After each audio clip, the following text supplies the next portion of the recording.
उसके बाद में पुण्यात्माओं ये नियम है, और नियमों का हमने गुरुदेव ने बताया कि हमें अंतिम श्वास तक पालन करना है। देखो डॉक्टर चाहे कितना ही अच्छा क्यों ना हो, डॉक्टर का काम होता है आपका ट्रीटमेंट करना, आपका ऑपरेशन करना। उसके बाद डॉक्टर आपको कुछ मेडिसिन देगा और कुछ नियम बताएगा कि आपने अचार नहीं खाना, आपने दही नहीं खाना, आपने ये टेबलेट्स ये आपने गोलियां लेनी हैं। तो डॉक्टर चाहे कितना ही अच्छा क्यों ना हो, आपके भयंकर से भयंकर रोग का वो ट्रीटमेंट कर देगा, ऑपरेशन कर देगा। लेकिन यदि ट्रीटमेंट होने के बाद, ऑपरेशन होने के बाद, फिर यदि आपने उस डॉक्टर के द्वारा दी गई उन नियमों को, उन कॉन्स्टिपेशन को, उन परहेज को नहीं ठीक समय से माना, और यदि आपने उनके द्वारा दी गई उन गोलियों को, टैबलेट्स को, दवाइयों को ठीक समय पर नहीं खाया, तो पुण्यात्माओं वो बहुत अच्छा डॉक्टर होने के बाद भी आपको लाभ नहीं दे पाएगा, ऑपरेशन आपका सक्सेस नहीं होगा, बीमारी आपकी नहीं कटेगी। तो हमारे सतगुरु रामपाल जी महाराज जी जो हमारे पूज्य गुरुदेव हैं, वो आध्यात्मिक डॉक्टर हैं और हम सभी मरीज हैं जन्म और मृत्यु के। हमें जन्म और मरण का रोग लगा हुआ है, और उनसे बढ़कर डॉक्टर दुनिया में कोई नहीं है। और जब हम उनसे संकल्प ले लेते हैं या हम उनसे नाम दीक्षा ले लेते हैं, तो वो हमारा ऑपरेशन कर देते हैं, हमारा ऑपरेशन हो गया। उसके बाद गुरुजी हमें कुछ नियम बताते हैं, परहेज बताते हैं, 11 परहेज है, और हमें उन्होंने चरणामृत दे दिया, प्रसाद दे दिया, आरती दे दी, सुनने के लिए जो है उन्होंने हमें सत्संग दे दिए। अब यदि हम उन गोली दवाइयों को नहीं खाएंगे और यदि हम इन नियमों को, ये परहेज यदि हम नहीं करेंगे, तो पुण्यात्माओं डॉक्टर चाहे कितने अच्छा क्यों ना हो, हम लाभ नहीं उठा पाएंगे। तो आपने इन नियमों का पालन सतगुरुदेव जी के आदेश अनुसार करना है। अब नियम क्या है, दास आप जी को समझा देता है। पुण्यात्मा वैसे तो दास का 50% से ऊपर नेट हो गया है, लेकिन परमेश्वर दया करें, फिर भी कोशिश हम करेंगे। फिर भी थोड़ा बहुत अगर कुछ रह गया तो परमात्मा कल संडे को पूरा करवा देंगे उसमें।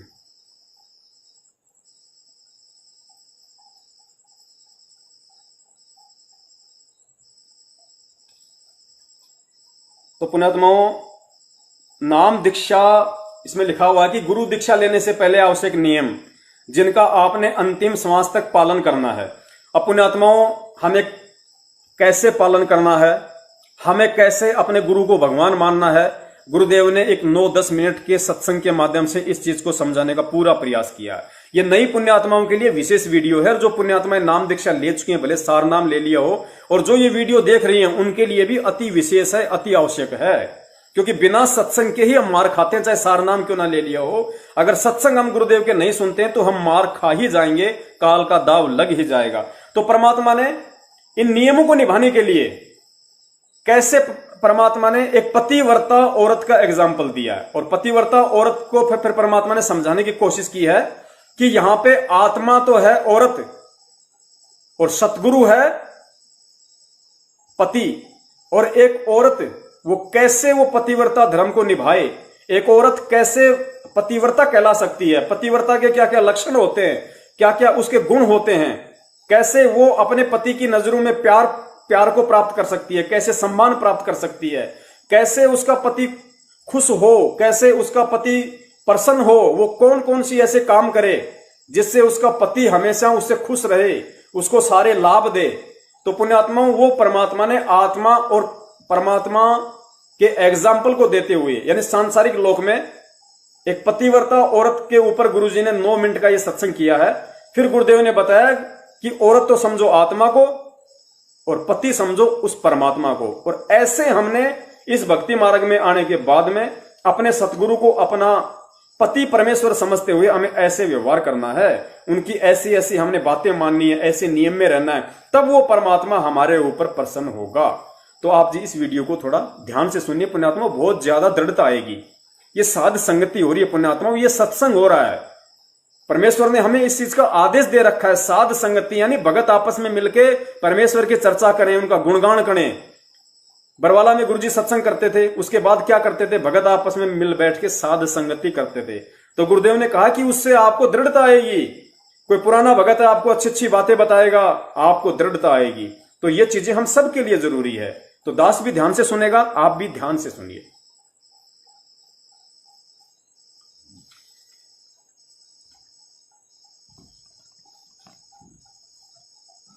जिस पति को अपनी पत्नी पर शंका हो जाती है तो वो उनमें फिर प्रेम नहीं रहता। और जो पतिव्रता स्त्री है उसका पति अपने सामर्थ्य के अनुसार उसकी पूरी सुरक्षा करता है, पूरी सुविधाएं देने की चेष्टा करता है। ठीक इसी प्रकार हम आत्माएं, ठीक इसी प्रकार हम सभी आत्माएं उस एक ही परमात्मा की हैं, वो हमारा पति है, सबका मालिक है। पति मीन मालिक, स्वामी, वो हमारा पति है। और हम जब तक उसमें पतिव्रता की तरह आस्था नहीं बनाएंगे तब तक वो हमारी मदद, हमारी सहायता नहीं पूरी नहीं करेगा। जब हम पतिव्रता की तरह उसके, एक पतिव्रता का अर्थ है कि जैसे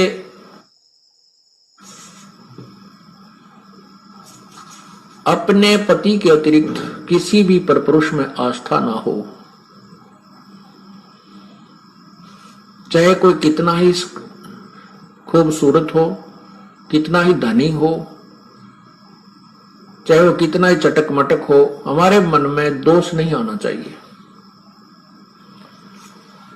और एक अपने पति पर हमने श्रद्धा रखनी चाहिए, उसमें आस्था रखनी चाहिए, तो हम पतिव्रता। पतिव्रता का अर्थ ये भी नहीं होता कि पति के अतिरिक्त सबका अनादर करे। किसी का अनादर नहीं करना। जैसे जेठ जेठानी घर में होते हैं, जेठ है, जेठानी है, देवर देवरानी है, ननंद है, छोटी बड़ी, सास ससुर है, इन सबको यथोचित सत्कार देना पतिव्रता का प्रथम कर्तव्य है।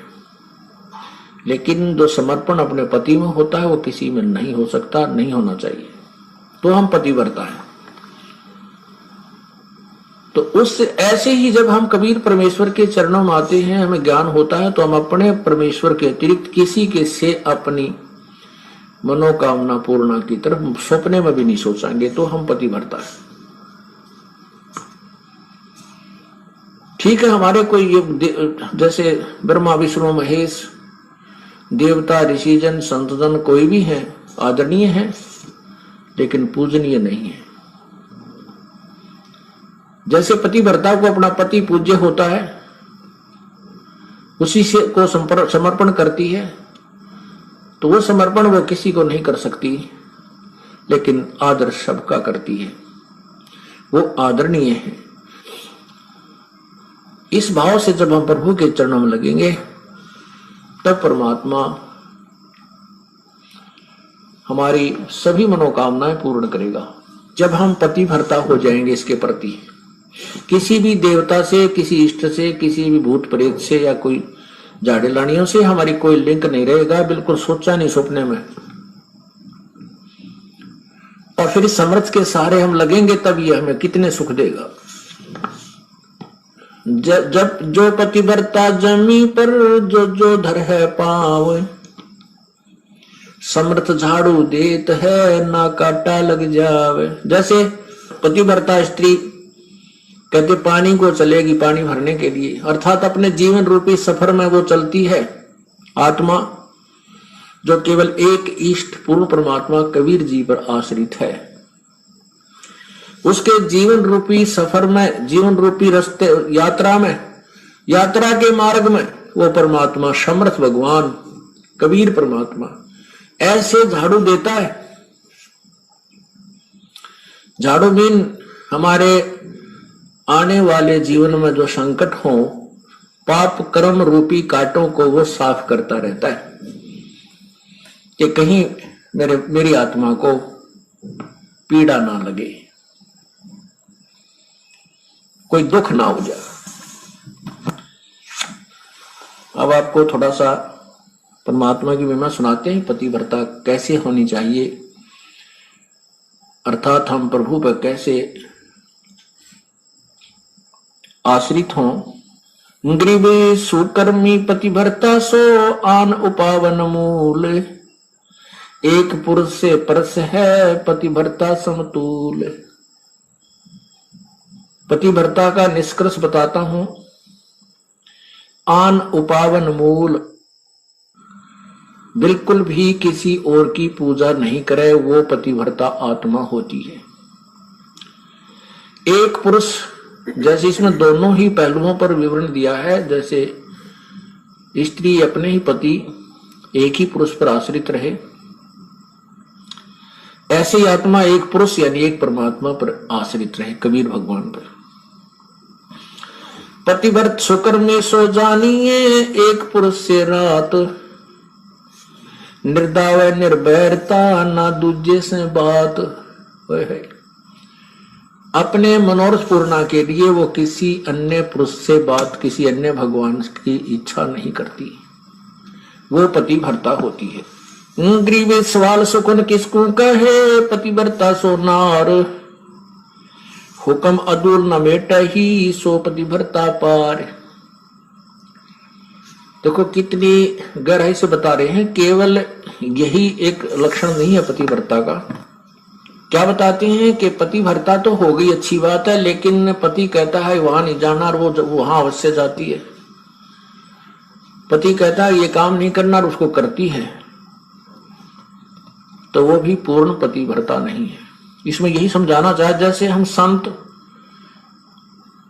आपको आदेश देता है गुरुदेव के बेटा चोरी नहीं करना, बीड़ी नहीं पीना, मांस नहीं खाना, सिनेमा नहीं देखना, ब्याज नहीं लेना, और आप वैसे तो कबीर परमात्मा के अतिरिक्त किसी को नहीं मान रहे हो और ये मर्यादा पालन कर नहीं रहे, तो भी आप पार नहीं हो।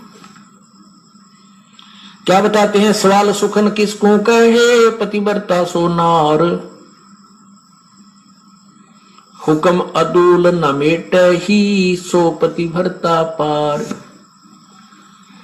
आदेश की उल्लंघना नहीं करती है, वो पतिव्रता ही पार होगी, वही आत्मा पार होगी। गुरु वचन निश्चय कर मन, पूरे गुरु की सेवा ठान।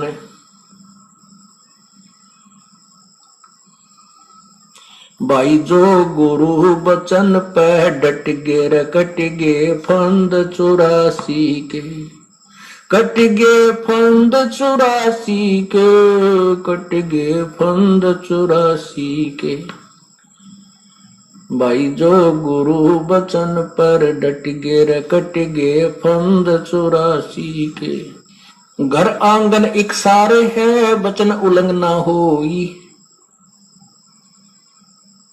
घर आंगन एक सार समझे, पतिव्रता अपने घर में रहे चाहे बाहर रहे, उसके आव भाव, उसका चलना बैठना उठना बोलना ऐसा ही रहे जैसे वो घर में रहती है, बाहर भी एक जैसा ही व्यवहार करे और वचन उल्लंघन ना करे। घर आंगन एक सारे है, वचन उल्लंघन ना होई। आन खसम से ओ लेने, पतिव्रता है सोई। आन खसम यानी और अन्य पति नहीं बनावे, उससे ओ लड़ा माने आड रखे, पतिव्रता है सोई। आन खसम से हंसत वो चंडी चोर चुड़ैल, जिनसे क्या घर बासे है, घर में बसे घुड़ैल। अब क्या बताते हैं परमात्मा के, जैसे कोई पतिव्रता स्त्री दूसरे पुरुष के साथ मजाक करती रहती है,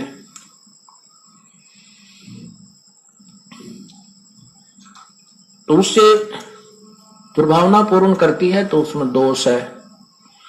वो कहते हैं वो तो एक भूतनी बसे घर में, और उससे क्या घर, जिनसे क्या घर बास है, घर में बसे गुड़ैल। ऐसे ही ये पतिव्रता यहां आत्मा की तरफ ज्यादा संकेत है। परमात्मा कहते हैं कि मुझे ऐसे ही अच्छे नहीं लगोगे यदि तुम ऊपर से तो कबीर साहब करते हो, अब कबीर पंथी हैं, कबीर साहब के मानने वाले, अंदर से सारे देवताओं की पूजा करते रहते हो। आन खसम से हंसत है वो चंडी चोर चुड़ैल। परमात्मा इतने नाराज होते हैं। कहते हैं परमात्मा 100 वर्ष सतगुर की पूजा, एक दिन आन उपासी। वो अपराधी आत्मा फिर पड़े काल की फांसी। 100 वर्ष तो ये साधना करते रहना जो हम आपको बता रहे हैं, और एक दिन अन्य पूजा कर लेना परमात्मा कहते हैं वो अपराधी आत्मा पड़े काल की फांसी। तो ऐसी गलती क्यों करेंगे हम? तब करेंगे जब हम ज्ञान नहीं सुन पाएंगे और ज्ञान उस दूसरे ज्ञान के लोगों से हम ज्यादा संबंध रखेंगे तो वो हमें विचलित कर डालेंगे। सच्चा पुण्यात्मो, परम पूज्य गुरुदेव सतगुरु रामपाल जी महाराज जी ने हमें कितनी अनमोल बात बताई है। एक पतिव्रता का उदाहरण देकर आत्मा और परमात्मा के विषय की बात बताई है कि किस तरीके से हम नाम दीक्षा लेने के बाद सतगुरु के प्रति समर्पित रहे। अन्य किसी भी गैर पुरुष अर्थात किसी भी देवी देवता साधु संत में सौपन में भी हमारी कोई आस्था नहीं होनी चाहिए और हम वही कर्म करें जो हमारे परम पिता परमेश्वर अर्थात सतगुरु को प्रिय हों, तो हम उन्हें प्रिय लगेंगे। फिर वो हमारी हर ख्वाहिश हर इच्छा वो पूरी करेगा, हमारी हर डिमांड परमात्मा आध्यात्मिक जीवन की पूरी करेगा। तो परमेश्वर की आप लोगों पर विशेष दया उन पुण्यात्माओं पे जो आगे आने वाले समय में चाहे आज रात को ही चाहे सुबह जैसे भी उनको परमात्मा प्रेरणा करें और जैसा वो उचित समझें, क्योंकि दास की सेवा केवल आप जी को गुरुदेव जी के सत्संग आधारों से सत्य बताने की है। उसके बाद पुण्यात्मा दास का कोई रोल नहीं है। आप जी को यदि सत्य लगे और उचित लगे तो आप जी संकल्प नाम दीक्षा को अपनाना, यदि आप इतना विश्वास कर सको तो। अन्यथा कोई दबाव नहीं है, किसी प्रकार का कोई प्रेशर नहीं है पुण्यात्माओं, ये आपके अपने विवेक के ऊपर है। दास केवल आप जी को परमात्मा से जुड़ने की विधि बता रहा है, उनका विधान बता रहा है। इसमें ना दास का कोई स्वार्थ है और ना ही आप जी को कोई स्वार्थ होना चाहिए। विवेक बुद्धि के साथ में आप जी ने फिर अपने आध्यात्मिक यात्रा को जारी रखना है। हाँ, सहयोग हम भक्तों का रहेगा। यदि कोई चीज समझ में नहीं आती है और परमेश्वर ने यदि हमारे ऊपर दया कर रखी है तो हम उस चीज को समझाने में साध संगति के तहत इस लाइव प्रोग्राम में हर शंकाओं के समाधान के लिए सतगुरुदेव जी की तरफ से तैयार रहेंगे। तो आगे गुरुदेव ने जो नियम बताए हैं वो कितने कंपलसरी हैं। अब जो नियम है प्रथम, इसमें गुरुदेव ने बताया कि गुरु दीक्षा लेने से पहले आवश्यक नियम जिनका आपने अंतिम श्वास तक पालन करना है। नंबर 1 है हुक्का, शराब, मांस, तंबाकू, बियर, सिगरेट, हुल्ला सूंघना, अंडा, सुल्फा, अफीम, गांजा और अन्य नशीली वस्तुओं का सेवन तो दूर रहा, किसी को नशीली वस्तु लाकर भी नहीं देनी है, क्योंकि बुराई करना व उसमें सहयोग देना दोनों ही महापाप हैं और भक्ति मार्ग में विष के समान हैं। ये गुरुदेव का प्रथम नियम है। यानी सतगुरु से उपदेश लेने के बाद, चाहे वो संकल्प नाम दीक्षा से जुड़े चाहे नाम से जुड़े, उसके बाद उस आत्मा के लिए प्रथम नियम है उस आध्यात्मिक डॉक्टर की तरफ से कि आपने नशे पते से बिल्कुल दूर रहना है, चाहे किसी भी प्रकार का नशा क्यों ना हो। आपने नशा करने वाले व्यक्ति का सहयोग भी नहीं करना है। यदि आपने ऐसा किया तो ये आपके सतगुरु के वचन की उल्लंघना हो जाएगी और परमात्मा से आपका जो कनेक्शन जो आपने जोड़ा है वो टूट जाएगा, आपको लाभ नहीं मिलेगा। फिर आपको अपना प्रारब्ध ही मिलता रहेगा जैसा कि आपके भाग्य में है।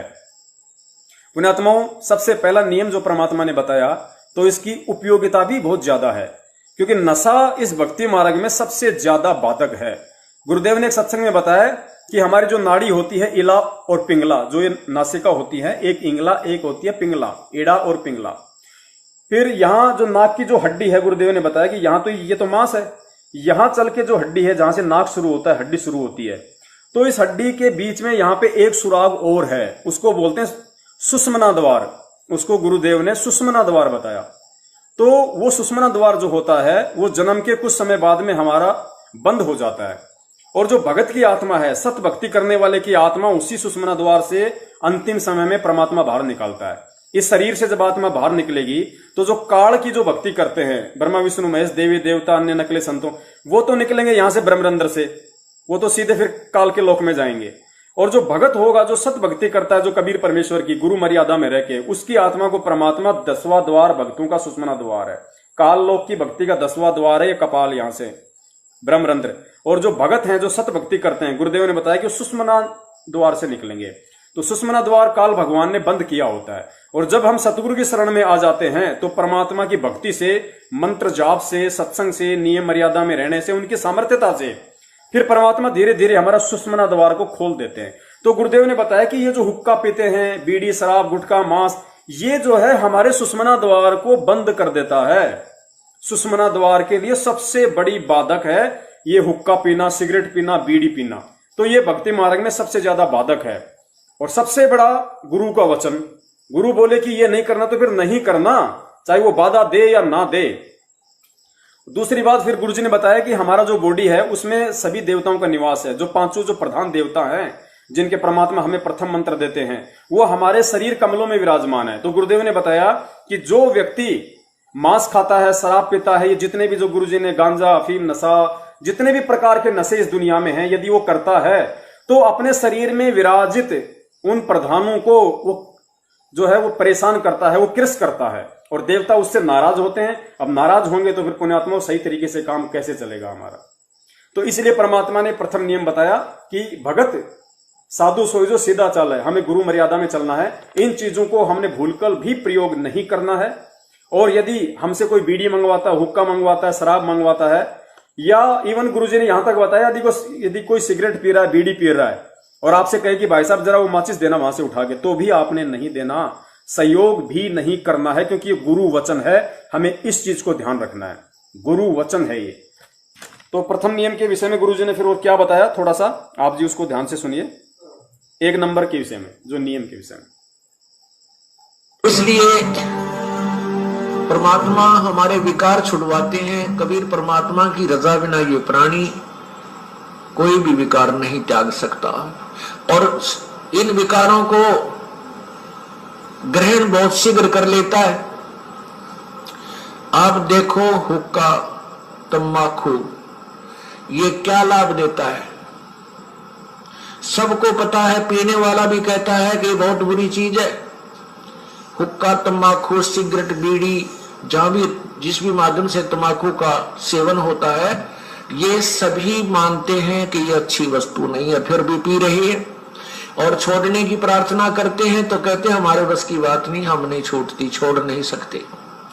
ये मन नहीं छोड़ने देता, क्योंकि इसने तो इसमें अपना माल तैयार करवाना है, इस प्राणी को बर्बाद करना है।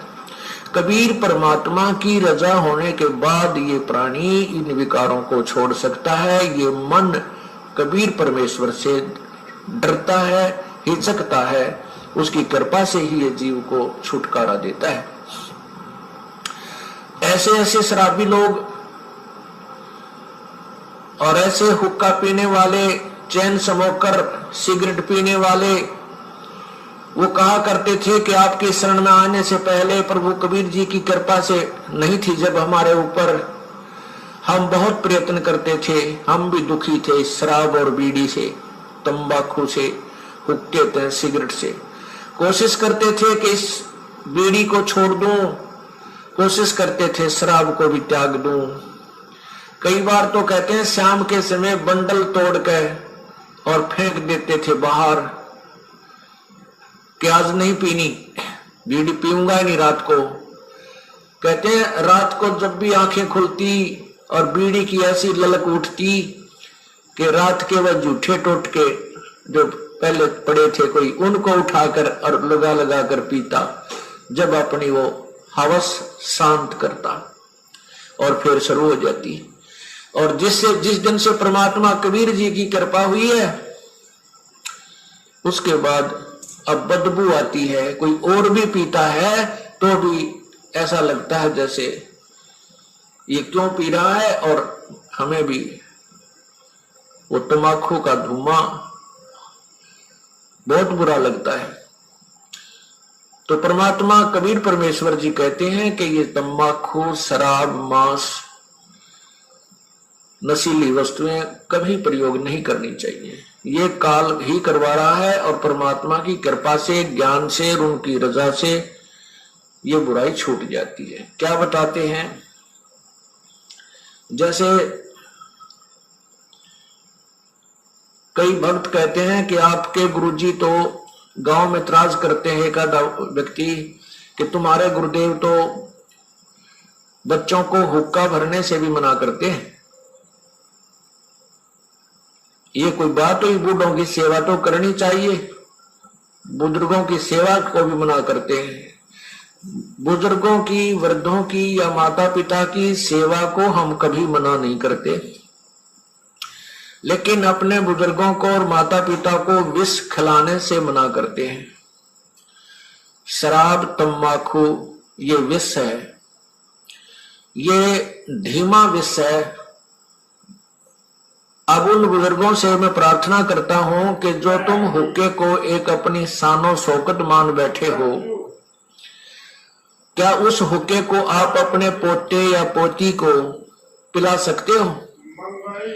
हुक्का तंबाकू, हुक्का पी रहा है दादाजी और छोटा सा पोता आकर के उसी जैसे दादा पीता है ऐसे उस बच्चे को भी नकल करने की आदत होती है, तो वो भी सीखता है, वो पकड़ के हुक्का और ऐसे खींचता है, फिर उसको खांसी उठती है, आंखों में पानी आ जाता है।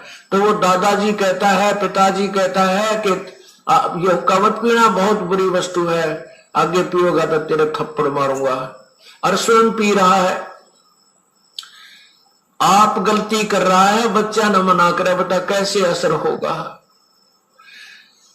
अब जैसे माता पिता या दादा दादी दूध पी रहे होते हैं, पोता पोती दोता दोती आ जाते हैं, अपने मुंह से छोड़कर उनको पिलाता है, ले बेटा थोड़ा सा दूध पी उनको बेला फुसला कर, देख तेरी चोटी बढ़ गई, देख कितनी बड़ी चोटी होगी, और एक घूंट पी ले। तो वो अच्छी वस्तु है, दूध पिला रहा है दादा दादी माता पिता भाई बहन। लेकिन हुक्के को मना भी करता है कि खबरदार जो हुक्का पिया तो पीटूंगा तुझे, और स्वयं पी रहा है। और हुक्के को फिर कहते हैं, हुक्का भरने से मना करता है आपके गुरुजी, या बहुत गलत बात से। अरे नादानो, ये तो ऐसा खतरनाक विष है, इसका सबसे बड़ा पाप बताया हुक्के में तंबाकू में। क्या बताते, 100 नारी जारी करे सुरापान 100 बार, एक चलम हुक्का भरे वो डूबे काली धार। ओहो, एक परत्रिया के पास गमन करने का कितना पाप बताते हैं। पर द्वारा स्त्री का खोले 70 जन्म अंधा हो डोले, मदरा पीवे कड़वा पानी 70 जन्म स्वान के जानी। और फिर कहते सुरापान मदमासा हारी, गमन करे भोग पर नारी 70 जन्म कटेंगे शीसम, साक्षी साहेब है जगदीशम। परमात्मा आदरणीय गरीबदास साहेब जी अपने भगवान कबीर साहब को साक्षी रख के कह रहे हैं कि जो विकार तुम कर रहे हो ये कितने भयंकर हैं। क्या बताया है कि मदरा पीवे कड़वा पानी और 70 जन्म कुत्ते के जानी। जो शराब पीते हैं एक बार उसके 70 जन्म कुत्ते के होंगे, कंटिन्यूसली 70 जन्म। ओए होए। और फिर क्या कहते हैं, सुरापान मदमासा हारी। सुरापान कहते हैं शराब पीने वाला, शराब पीता है जो, और मांस आहार करता है। और गमन करे भोग पर नारी, जो दूसरे की पत्नी के पास दुराचार करता है, तो उनके साथ क्या बनेगी, 70 जन्म कटेंगे शीसम, साक्षी साहेब है जगदीशम। उन लोगों के 70 जन्म शीश कटेंगे, कि तो बकरा बनेगा, कि तो मुर्गा बनेगा, कि तो वैसे, कि तो गंडासे में आकर कटेगा, कि तो थ्रेसर में आकर नाड़ आ जाएगी। यानी दुर्गति से मौत होगी, बुरे जन्म होंगे। उसके लिए बताते हैं कि 100 नारी जारी करे सुरापान 100 बार। ओए होए।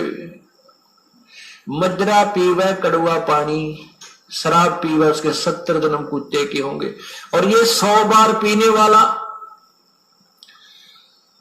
100 बार पी ले और 100 बार पर नारी गमन कर ले, उनको कितना पाप हो जाएगा, बहुत ज्यादा। कहते उन सबको मिलाकर एक हुक्का पीने वाले को, एक हुक्का भरने वाले को पाप है। पीने वाले गेला तक के बनेगी, क्या बुरा हाल होगा उसका, जो केवल भरकर देता है, पीने का सहयोग देता है, उसकी ये दुर्गति। और पीने वाले का तो पता नहीं कितना जुल्म होगा उसके ऊपर।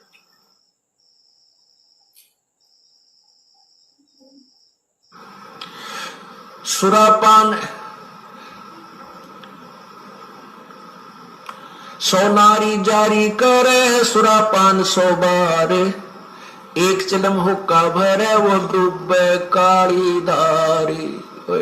इसलिए मना करते हैं कि तुम हुक्का भी भर के मत देना, उन जो पाप कमा रहे हैं स्वयं भी नरक में जा रहे हैं और उसमें सहयोगी बना रहे हैं अपने पुत्र पुत्रियों को, पौत्र पौत्रियों को या पुत्र वधुओं को भी आजकल हुक्का भरवाने लगे। हमारे भी पूर्वज हुक्का पिया करते थे, हमारे पिताजी भी पीते थे, माताजी भी पिया करती बिना ज्ञान के। लेकिन ये क्या कहा करते थे कि भाई जो हुक्का नहीं पीता तेरे से हम हुक्का भरवाएंगे नहीं, पाप लगेगा हमको। इतना मानते थे कि हुक्का भरवाना भी पाप है, पीना तो पाप है, वो तो ये छोड़ नहीं रहे थे, विवश थे, लेकिन इतना ज्ञान अवश्य था कि हुक्का भरवाना भी पाप है। जो पीवे है वो तो पाप का भागी हो ही रहा है, वो तो नरक में जाएगा। तो पुण्यात्मा परमात्मा की भक्ति से वो सब पाप खत्म हो जाते हैं। जैसे कपड़ा मैला हो जाता है, साबुन लगाने से वो ठीक हो, स्वच्छ हो जाता है।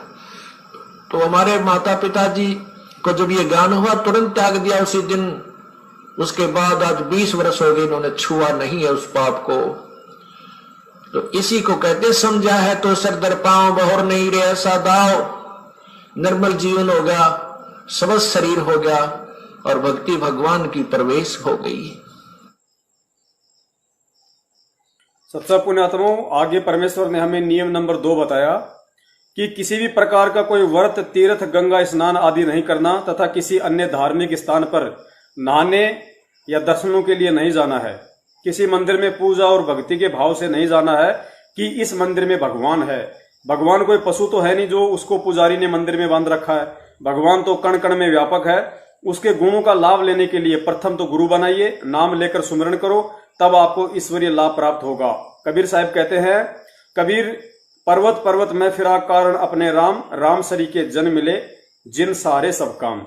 तो पुण्यात्माओं, दूसरा जो नियम बताया परमात्मा ने कि हमें किसी भी प्रकार का कोई तीर्थ, व्रत, गंगा स्नान या कोई भी जहां पे लोग नहाने के लिए जाया करते हैं, सोचते हैं कि हमारे वहां जाने से हमारे पाप कटेंगे, लाभ मिलेगा, तो सतगुरु के शरण में आने के बाद, क्योंकि सतगुरु हमें वो सारे लाभ देगा जो लाभ हमें इस दुनिया के सारे व्रत, तीर्थ, गंगा स्नान, मंदिर, मठ, राम, भगवान जो नहीं दे सकते आजीवन, वो सुख एक सच्चा सतगुरु अपने शरण में लेते ही शुरू कर देगा। तो फिर हमारे गुरुदेव कहते हैं कि भाई मालिक की वाणी भी है कि एक के साधे सब सदे और सब साधे सब जाए, माली सिंचे मूल को फले फूले अगाए। तो हमने केवल मूल की पूजा करनी है, एक सतगुरु की पूजा करनी है, परमात्मा की। और परमात्मा की पूजा में सारी पूजाएं आ जाती हैं, सारे तीर्थ व्रत सब आ जाते हैं मालिक के। ये गुरु का वचन है जो हमें मानना पड़ेगा। फिर गुरुदेव ने बताया कि भक्ति भाव के अलावा, जैसे आप किसी मंदिर के पास रह रहे हैं, आपका मकान ही किसी मंदिर के पास है, या मान लीजिए आप किसी पुजारी की पत्नी है और आपने नाम ले लिया और पुजारी जी को समझ में नहीं आया तो रहना भी आपको मंदिर में पड़ेगा। तो गुरुदेव कहते हैं कि ऐसे कोई दोष नहीं है, चाहे आप सुबह से लेकर शाम तक मंदिर में, मस्जिद में बैठे रहो, रात को चाहे आप मंदिर में जाके सो, कोई दिक्कत नहीं है। लेकिन उस जगह पे हमने इस भाव से ना रहना है, ना जाना है कि यहां आया हूं तो मुझे कुछ लाभ मिलेगा, ये भगवान मुझे कुछ लाभ देंगे। भक्ति भाव से हमें उन मंदिर मस्जिद में नहीं जाना है, अन्यथा चाहे रात दिन वहीं बैठे रहो, वहीं सो, उसमें कोई दोष नहीं बताया। थोड़ा सा गुरुदेव जी के मुख कमल से सुन लीजिए और अच्छे से समझ में आएगा।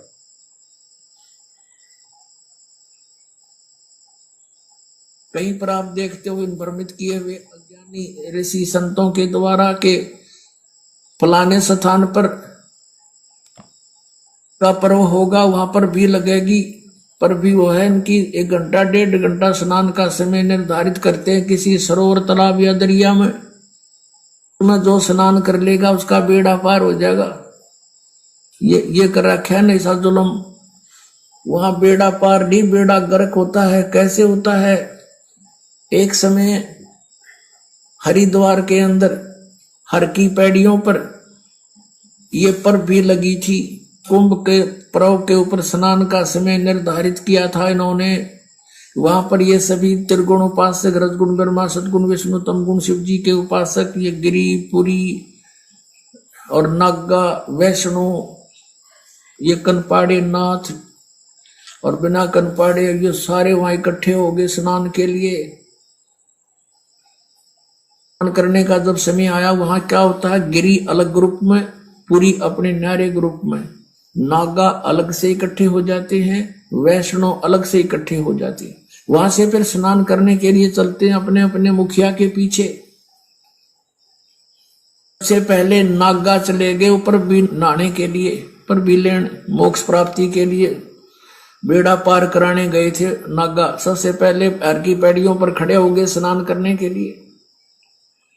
पीछे से आगे ये सतगुण विष्णु जी के उपासक वैष्णव साधु आए। उन्होंने कहा, अरे नागाओ, पहले हम स्नान करेंगे, हम सर्वश्रेष्ठ हैं, तुम बाहर आओ, अभी स्नान नहीं करना तुमने। तैयारी पकड़ रहे थे स्नान करने की। नागा कहने लगे, नहीं, हम सर्वश्रेष्ठ हैं, हम त्यागी और बैरागी हैं, हम कोई वस्त्र तक भी नहीं स्तन पर रखते, हमको नी इच्छा फिरते हैं, हम सर्वश्रेष्ठ हैं, हम प्रथम स्नान करेंगे। अब वैष्णव साधुओं ने कहा कि तुम बाहर आ जाओ नागो, तुम काहे के श्रेष्ठ हो, तुम नहाते ना धोते, राख लपेटे फिरते हो, सरड फड़ तुम टट्टी के हाथ भी नहीं धोते, और तुम काहे के श्रेष्ठ हो, बाहर आओ, हम प्रथम स्नान करेंगे। इस बात का दुख माना उन्होंने, नागाओं ने, और दोनों आपस में झगड़ा शुरू हो गया। वैष्णव साधुओं का, सतगुण विष्णु के उपासकों का, और तमगुण शिव जी के उपासक नागाओं का आपस में लठ बाज गया, झगड़ा हो गया। और वहां लगभग 25,000 ये त्रिगुणोपासक कटका मर गए वहां पर भी लेन गए थे, बेड़ा पार कराना हो गया, बेड़ा गर्क। तो यहां परमात्मा कहते हैं, तीर तुपक तलवार कटारी, जमदड़ जोर बदावे हैं, हर पैड़ी हर हेत न जाना, वाजा करद चलावे हैं। काटे शीस नहीं दल करुणा, ये जग में साध कमावे हैं, और जो जन इनके दर्शन को जावे, उनको भी नरक पठावे। काटे शीस नहीं दल करुणा, जग में संत को आवे हैं, हर पैड़ी हर हेत नहीं जाना, वाजा तेग चलावे हैं। हर की पैड़ी कहें, भगवान का स्थान कहो, भगवान की छाती पर ये कुकर्म कर दिया, 25,000 कटका मर गए। लेली पर भी टिंडे वहां पर, ये है इनके तीर्थ स्थान नाने के। और किसी को मना करता है तो इन्होंने हमारी तो भावनाओं को ठेस पहुंचा दिया। अरे ये कोई भावना हुई? अब जैसे कोई बालक, कोई बिजली का तार टूटा पड़ा है, उसमें स्पार्किंग हो रही है, बच्चा उसको आतिशबाजी जानकर पकड़ने जा रहा है, और कोई बुद्धिमान व्यक्ति उसको देख रहा है, उसको भागकर उठाकर उस बच्चे को, उसकी जान बचा देता है। बच्चा रोता है क्योंकि उसकी भावनाओं को ठेस पहुंचा है। वो तो उसको पकड़ना चाहता था, और उसको पता था उस बद्दर पुरुष को कि ये मर जाएगा। फिर भावनाओं को वहां ठेस पहुंचाना अनिवार्य था। तो इस दास का उद्देश्य यही है, इसको अगर तुम ठेस मानते हो तो ठेस सही, पर तुम्हारी जान बचेगी ना, सारी वीरान मट्टी होगी आपकी, क्योंकि शास्त्र विरुद्ध साधना करके। तो यहां क्या बताते हैं, चारों युग में संत पुकारे, कूक कहा हम हेल रे, हीरे माणिक मोती बरसे, ये जग चुगता डेल रे।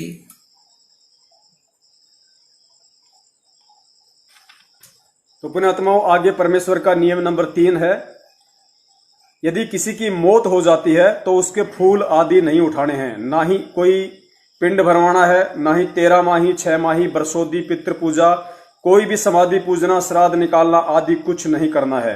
ये 5 तत्व से बना शरीर तो एक वस्त्र की तरह है, मूल वस्तु जीवात्मा है, वह कर्म आधार पर नए शरीर में जा चुकी होती है। हम अज्ञानियों द्वारा भ्रमित होकर पीछे क्रियाएं करते रहते हैं जो व्यर्थ है। गरीबदास जी महाराज कहते हैं, देह पड़ी तो क्या हुआ, सभी झूठी सभी पटीट, और पक्षी उड़ा आकाश को चलता कर गया बीट। तो परमेश्वर जी कह रहे हैं कि यदि नाम दीक्षा लेने के बाद में यदि अपने परिवार में, घर में किसी की उपदेशी की अनुपदेशी की कोई मृत्यु हो जाती है, तो हमने वो पाखंड, वो सांसारिक, वो कर्म नहीं करने जो अज्ञानता के चलते समाज करता है। उनके फूल उठाना, फिर उनको गंगा जी में विसर्जित करना, फिर उनके पिंड भरना, फिर पंडित जी को बुला के उनके गरुड़ की कथा करवाना, फिर बाद में उसके 6 माही बरसोदी पित्र उसके श्राद्ध निकालना, आडंबर पाखंड, ये हमें नहीं करना। परमेश्वर कहते हैं कि यह शरीर तो एक वस्त्र की तरह है, मूल वस्तु जीव आत्मा है। अब जीव आत्मा ने जैसी भक्ति करी उसी आधार से वो अपने वो कर्म भोगेगी, चाहे पीछे से चाहे उस शरीर का आप कुछ भी कर लो, कुछ भी फर्क नहीं पड़ना है। पुण्यात्माओं, मूल वस्तु जीव आत्मा है। आज हम जीवित हैं, आज यदि हमें कोई थप्पड़ मारेगा, हमें कोई कील चुभाएगा तो हमें महसूस होगा, हमें दर्द होगा।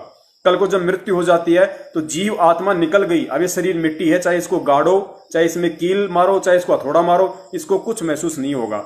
तो मूल वस्तु जीव आत्मा थी। अब जीव आत्मा ने शरीर में रहते सहते, गुरुदेव कहते हैं, क्या कमाया, क्या भक्ति करी, कैसी साधना करी, कैसा खाया पिया, उस आधार से वो अपने कर्म लेकर गई। अब उसने वो कर्म भोगने अच्छे बुरे, और ये शरीर मिट्टी है। अब तुम इसको चाहे अज्ञानियों के कहने पे गंगा जी में डालो, चाहे कुछ भी करो, कोई फायदा किसी प्रकार का नहीं है सिवाय तुम्हारे लुटने पिटने के। सुनिए सतगुरुदेव जी के मुख कमल से।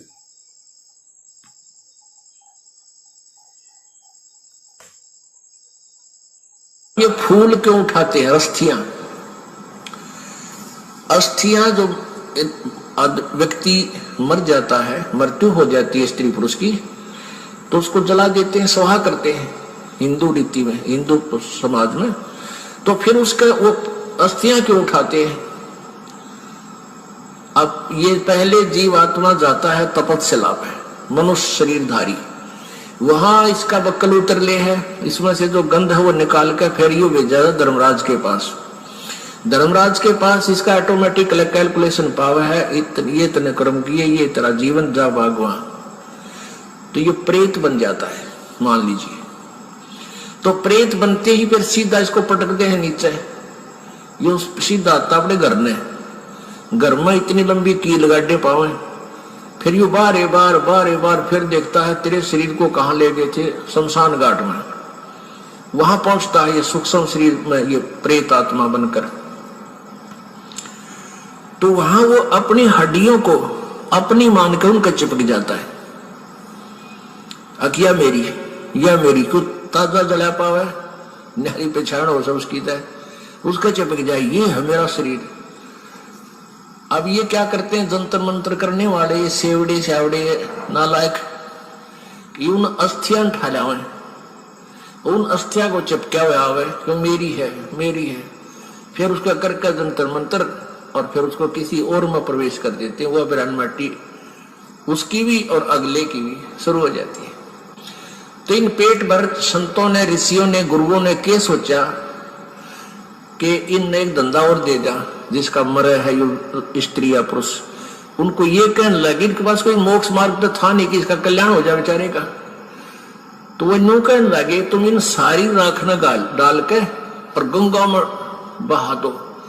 अब गंगा में, दरिया में डालने पाछे वो कितना का कित जाएगा, उसका भूत ने बेरा पट्टा ना कौन सी तेरी थी। तो अब उनका मानना ये था उन गुरुओं का कि इस राख ने ठुआ के और दूर गिर का गंगा में, और वहां और दुकान खोल ली, वहां बैठ के पांडे कि भाई मोक्ष कराना है तुम्हारे पिता का, वहां वो जंतर मंत्र करेंगे, उनको कुछ दक्षिणा देना, उनकी फिर सेटिंग, उनके एजेंट वो गांव गांव के ब्राह्मण, वो गुरु नकली, इन्हें बहुत जबरदस्त जाल फैला रखा था जीव ब्रह्मांडे का।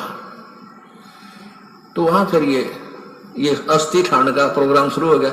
इब हमने ना तो भूत बनना, कति गारंटीड बात समझ लेना, जो ये मार्ग भक्ति का दास आपको दे रहा परमेश्वर कबीर जी का दिया हुआ है, इसका मोक्ष तो पक्कम पक्का है। मान लीजिए कोई पैर थड़स गया, किसी का रेपट बिगाड़ नहीं जा पाया, तो मनुष्य जीवन मिलेगा, और किसी अन्य योनि में नहीं जाएगा, और ना जाने कितने जन्मों तक वो मानव ही बनता रह सकता है, इतने पुण्य हो जाएंगे, लेकिन होगी फिर दुर्गति आगे चल के। तो कोशिश ये करना है कि अब ये भूल ना लगे, ये बात बढ़े नहीं। सच्चाई पुण्यात्माओं, आगे सतगुरुदेव जी ने चौथा नियम दिया है, हमें अन्य किसी भी देवी देवता की पूजा नहीं करनी। कबीर साहब कहते हैं, माई मसाणी सेठ शीतला भैरव भूत हनुमंत, परमात्मा उनसे दूर है जो इनको पूजनते। कबीर देवी देव ठाडे भये हमको ठोर बताओ, जो मुझ कबीर को पूजे नहीं उसको लूटो खाओ। और फिर परमेश्वर कहते हैं कि कबीर 100 वर्ष सतगुरु की पूजा एक दिन आन उपासी, वो अपराधी आत्मा फिर पड़े काल की फांसी। तो हमने सतगुरुदेव जी के इस वचन की पालना करनी है कि हमने इष्ट रूप में अपने सतगुरु के अलावा, कबीर भगवान के अलावा अन्य किसी भी देवी देवता की पूजा पाठ नहीं करनी है। 10 मिनट का वीडियो आप जी पहले पतिव्रता के ऊपर सुन चुके हैं। उसमें परमेश्वर ने इसी बात पे जोर दिया है कि पतिव्रता स्त्री कौन होती है, जो सौपन में भी अपने पति के अलावा गैर पुरुष का विचार मन में नहीं लाती है। तो गैर पुरुष वहां पे देवी देवता, नकली साधु संत हैं, और अपना पति वहां पे सतगुरु है। तो वही पत्नी अपने पति को भाती है, यानी वही आत्मा अपने सतगुरु को प्रिय होती है, जो उसके आदेशों में चलती है, जो उसके अलावा सौपन में भी किसी गैर का विचार अपने मन में नहीं लाती है। फिर भी सतगुरुदेव जी का सुनिए छोटा सा सत्संग।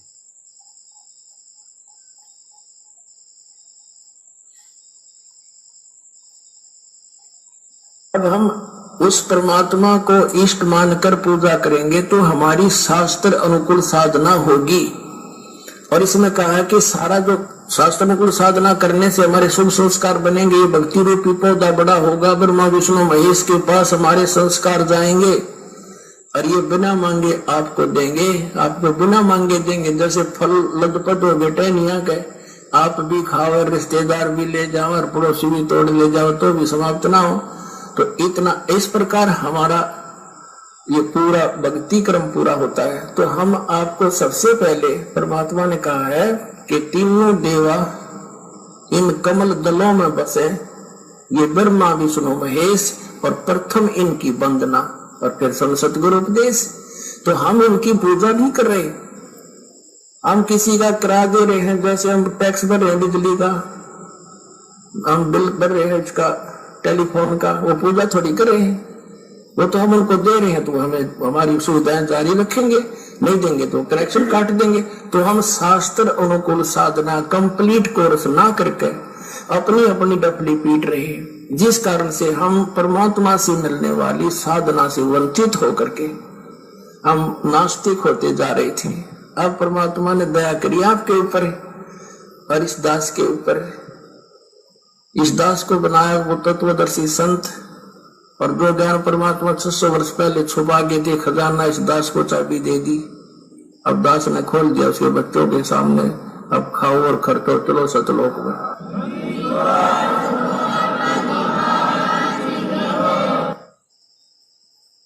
तो पुण्यात्माओं, इस नियम में हमें परमेश्वर ने समझा दिया कि हमें क्यों देवी देवताओं व अन्य किसी भी भैरव भूत हनुमान या किसी भी पितृ वगैरह किसी की कोई पूजा नहीं करनी है। केवल हमें सतगुरुदेव अर्थात कबीर भगवान की ही पूजा करनी है।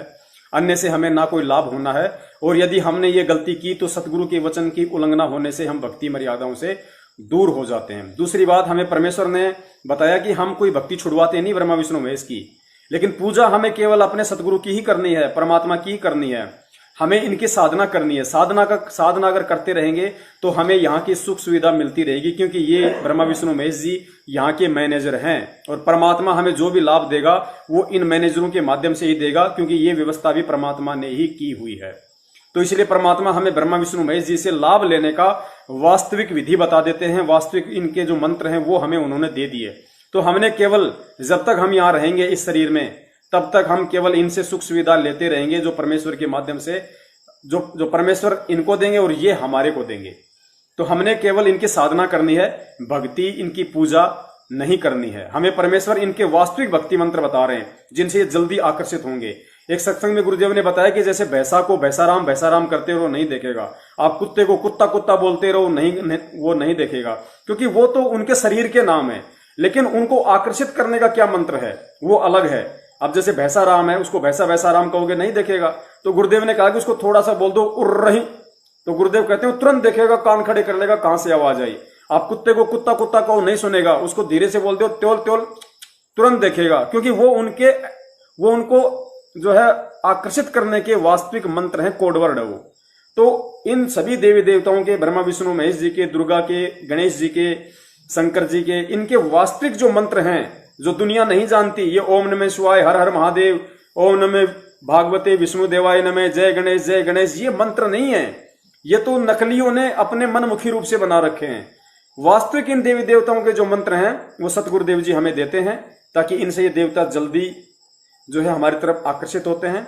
और सांसारिक इस भक्ति के लिए हमें जो सांसारिक सुखों की जो जरूरत है, सांसारिक लाभ और साधन हमें जो चाहिए, वो इन्हीं के माध्यम से हमें परमात्मा दिलवाएगा। तो हम केवल इनकी साधना कर रहे हैं, पूजा नहीं। अगला नियम गुरुदेव ने बताया, ऐसे व्यक्ति का जूठा नहीं खाना जो नशीले पदार्थों का सेवन करता हो। ये 5 नंबर नियम है। हमें ऐसे किसी भी व्यक्ति का, चाहे घर का हो, चाहे परिवार का हो, यार दोस्त रिश्तेदार कोई भी हो, जो आदमी नशा करता है, बीड़ी सिगरेट पीता है, या अन्य जो भी शास्त्र विधि को त्याग कर जो भी मनमानी पूजा पाठ करता है, हमें उस व्यक्ति का जूठा बिल्कुल भी नहीं खाना है। ये सतगुरुदेव जी का आदेश है, वरना भक्ति मार्ग में इस आदेश की उल्लंघना होने से हम मर्यादा रहित हो जाएंगे, परमेश्वर के लाभ से दूर हो जाएंगे। तो जिस व्यक्ति ने नाम दीक्षा नहीं ले रखी है सतगुरु रामपाल जी महाराज जी से इस पृथ्वी पे, उसके अलावा हमने किसी भी व्यक्ति का झूठा खाना नहीं खाना है। नंबर 6, जुआ ताश कभी नहीं खेलना। पुण्यात्माओं, ये जुआ खेलना, ताश खेलना, ये क्रिकेट देखना, क्रिकेट खेलना, सिनेमा देखना, ये पुण्यात्माओं हमारे समय और श्वासों की बर्बादी है। भक्ति मार्ग में अब हमें इन चीजों की कोई आवश्यकता नहीं है, और ना ही इन चीजों को हमें अपना बिजनेस बनाना है, ना ही इन चीजों को हमें अपना कैरियर बनाना है। बहुत सारे भगत भाई हैं, वो अपने बच्चे को क्रिकेट एकेडमी ज्वाइन करवा देते हैं, अपने बच्चे को बॉक्सिंग, जूडो, कराटे वो करवा देते हैं। तो पुण्यात्माओं, हमने वो नहीं करवाने हैं, क्योंकि ये ना तो हमारे जीवन में कुछ काम आने, ना हमारे शरीर के लिए कोई फायदेमंद है, ना इनसे हमें कोई ज्ञान मिलता है। तो ये चीजें हमें बिल्कुल भी नहीं करनी है। और सुनिए आप जी सतगुरुदेव जी के मुख कमल से गुरुदेव जी ने क्या आदेश दिया।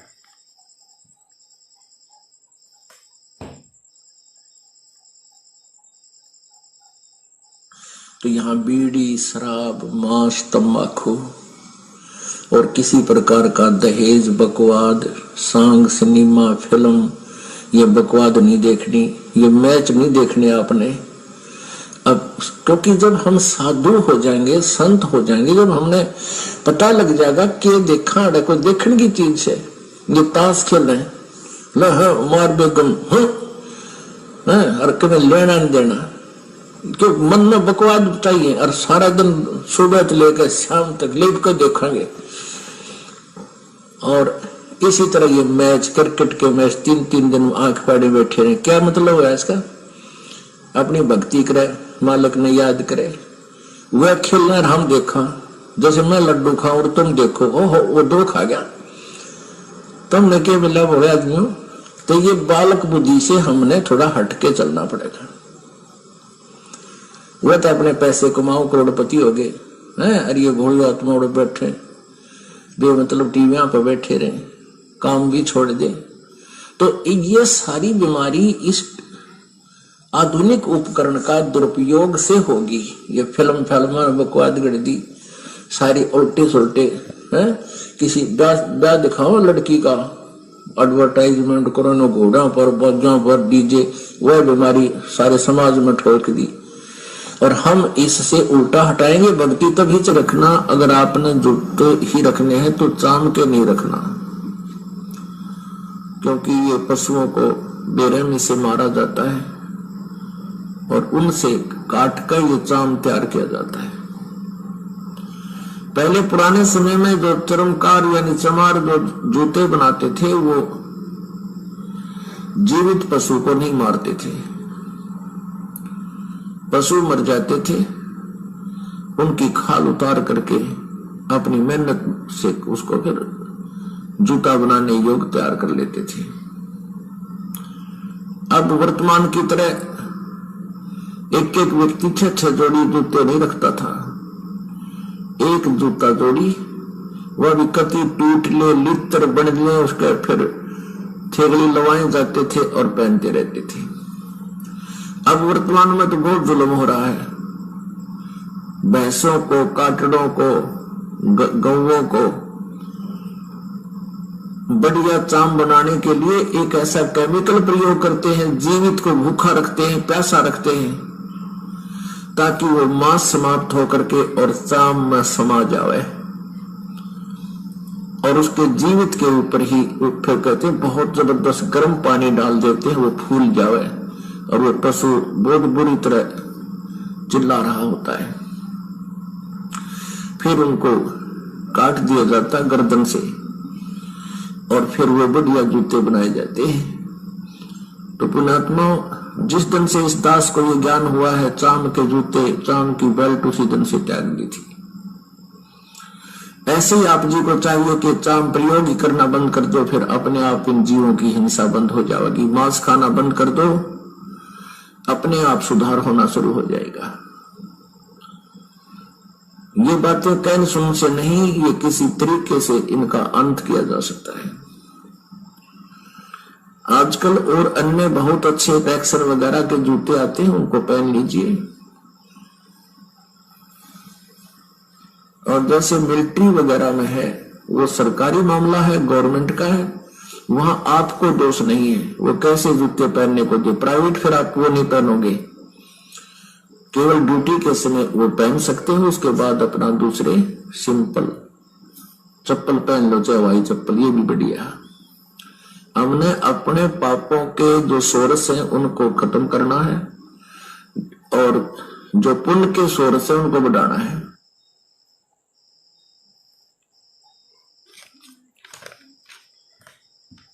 पुण्यात्माओं, आगे 7वां नियम है, किसी भी प्रकार के खुशी के अवसर पर नाचना व अश्लील गाने गाना सख्त मना है।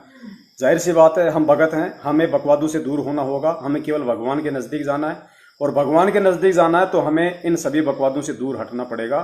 तो ये ब्याह शादी में नाचना गाना, फिल्मी गाने देखना, फिल्में देखना, ये सभी बकवादे हैं जो भक्ति मार्ग में विष के समान है और गुरु मर्यादाओं का उल्लंघन होता है। ये सबसे बड़ा पॉइंट है। इनके नुकसान तो है ही हैं, क्योंकि हमारा जो मस्तिष्क है ये एक मेमोरी कार्ड है और गुरुदेव कहते हैं हम इसमें जैसा भरेंगे वैसा ही बाहर निकलेगा। तो यदि हम बकवाद देखेंगे तो हमारा मन विचलित होगा।